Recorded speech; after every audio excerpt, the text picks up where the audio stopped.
À Luçon, l'année commence toujours avec les sapeurs-pompiers qui fêtent leur sainte patronne. Une sainte Barbe qui permet de faire le bilan de l'année écoulée.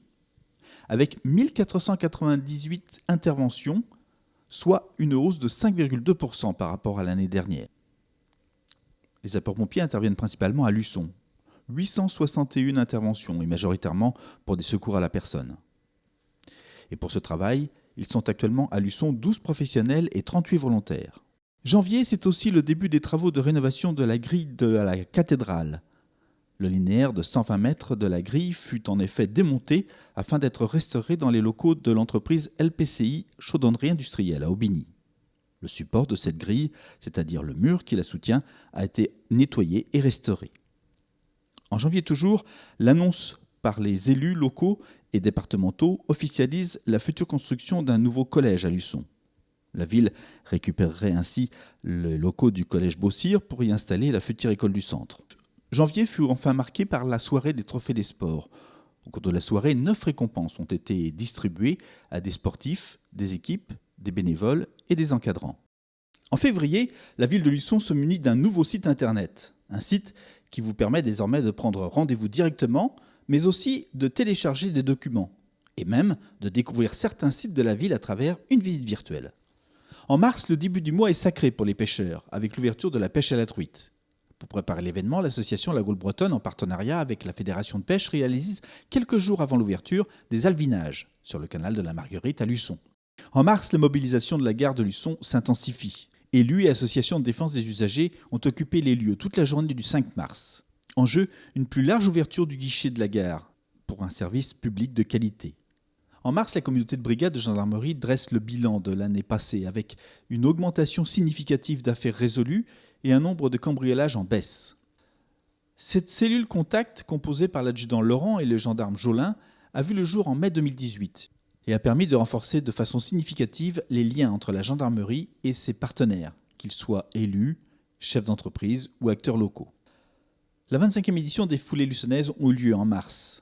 Près de 400 coureurs y ont participé sur un nouveau parcours mêlant toujours campagne et ville, et à travers différentes courses de 5 ou 10 km. Une très belle matinée de sport pour le plus grand plaisir des organisateurs. En avril, Luçon devient centre référence en la matière, accueillant en effet 11 sapeurs-pompiers sud-vendéens pour une formation chef d'agré secours routier. Une formation qui leur permet à terme de diriger les opérations de secours. Donc la formation chef d'agré secours routier est relativement récente, depuis 2017 elle est mise en place sur le département. Là c'est la première dans le groupement sud.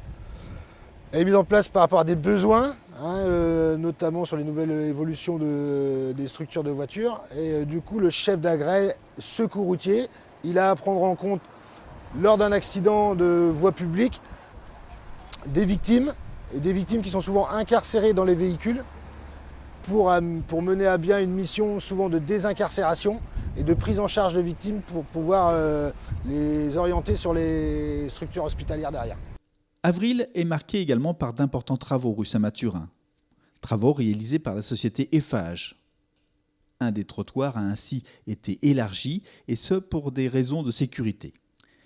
Également d'actualité en ce mois d'avril, la mise en prairie d'ifette de vaches issues de 2 élevages, et qui seront présents jusqu'à la mi-octobre. En mai, après une mise en sommeil, le CLSPD, le Conseil local de sécurité et de prévention de la délinquance, a été réactivé. Rappelons que cette instance, obligatoire dans les villes de plus de 10 000 habitants, regroupe en fait des élus, des représentants de l'État et des professionnels, confrontés aux manifestations de la délinquance. Elle a pour but l'échange d'informations et la mise en place d'actions pour la préservation de la tranquillité et de la sécurité publique. Plus festif, dans le cadre de l'opération nationale J'aime mon marché, les commerçants des Halles proposaient des animations avec, en point d'orgue, la venue du chroniqueur gastronomique Jean-Luc Petit-Renaud. Ce dernier, donc, avec la gentillesse qui le caractérise, a serré de nombreuses mains, en se réjouissant de la qualité de ce marché luçonnais. J'ai l'impression que je vais tomber amoureux, et amoureux comme d'une jolie fille. Et ce marché est une main tendue à la séduction, on a envie de rester là, on a envie de s'installer sous cette halle, parce qu'il y a une vie très personnelle.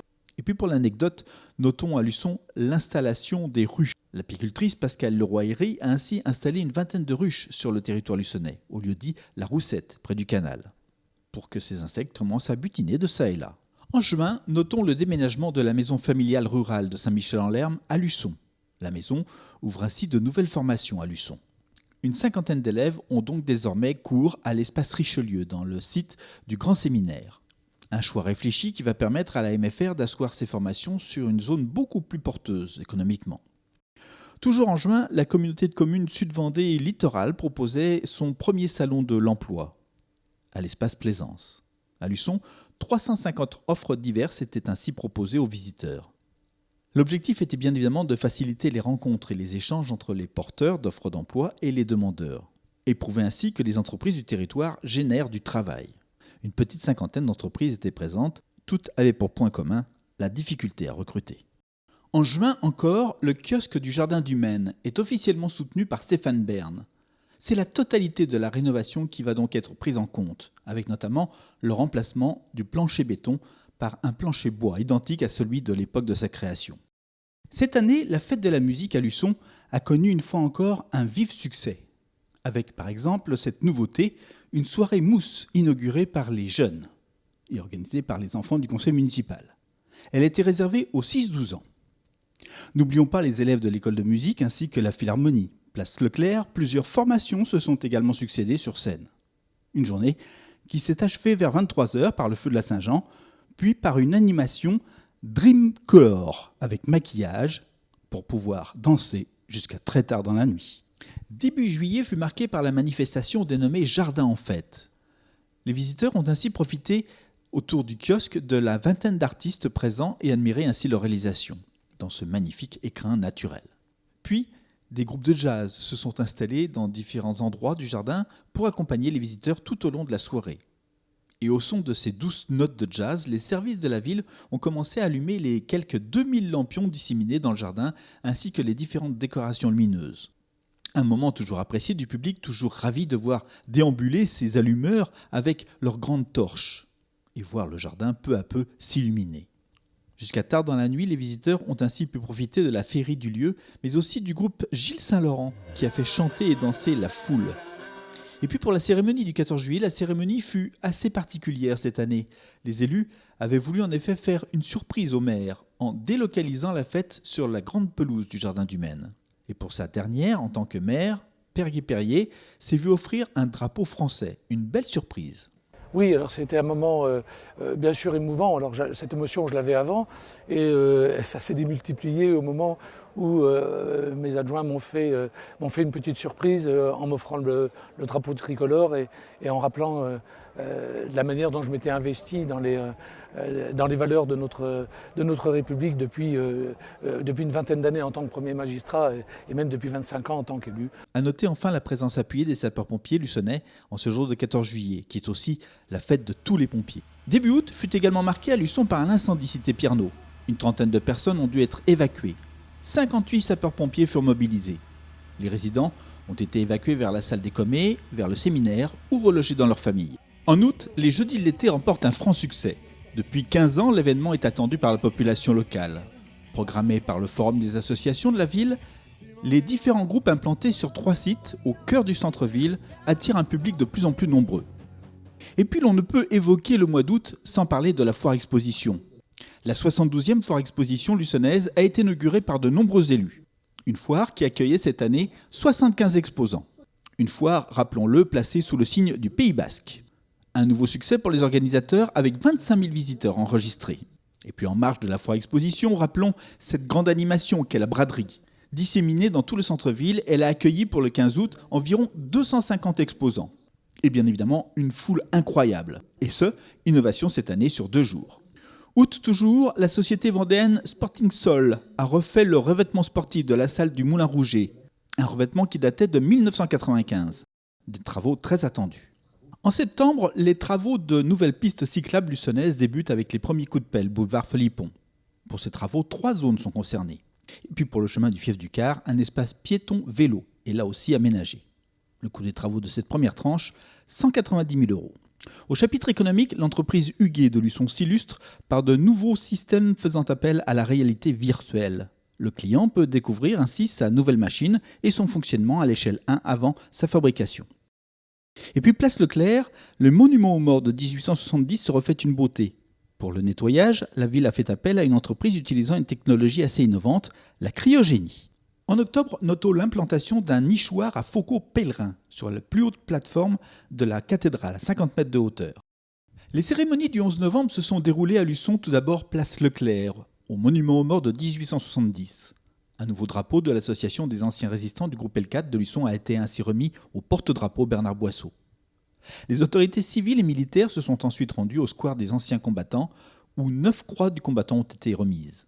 Et puis en novembre, la zone Sébastopol a été rénovée et sécurisée et embellie afin d'améliorer sa qualité urbaine et paysagère. Ce travail a été initié en lien avec la communauté de communes du Pays Né de la Mer et puis évidemment les entreprises du secteur et le club d'entreprise luçonnais, SPL Luçon Entreprise à l'époque.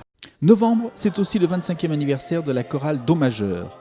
Une centaine de choristes la composent et dirigée par 3 chefs de chœur. Un anniversaire qui s'est traduit par 2 représentations au Théâtre Milandi devant 700 personnes.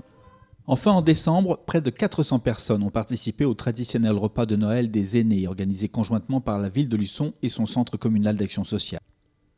Et puis, en ce mois de Noël, un très beau marché de Noël fut proposé dans le centre-ville de Luçon organisé par le comité des fêtes et la ville. De nouvelles animations ont ainsi vu le jour, telle cette piste de ski de fond, installée au cœur du marché. Le Père Noël fut bien évidemment débordé et les 65 exposants ont été très appréciés par les très nombreux visiteurs. Place du Petit Botte, une animation médiévale était également à l'honneur. Et en ce week-end des 7 et 8 décembre, outre le marché de Noël, bon nombre d'associations locales ont œuvré en faveur du Téléthon, notamment Place des Acacias. Cet événement, au son du Bagat de Vendée, vient ainsi clore la rétrospective de l'année 2019.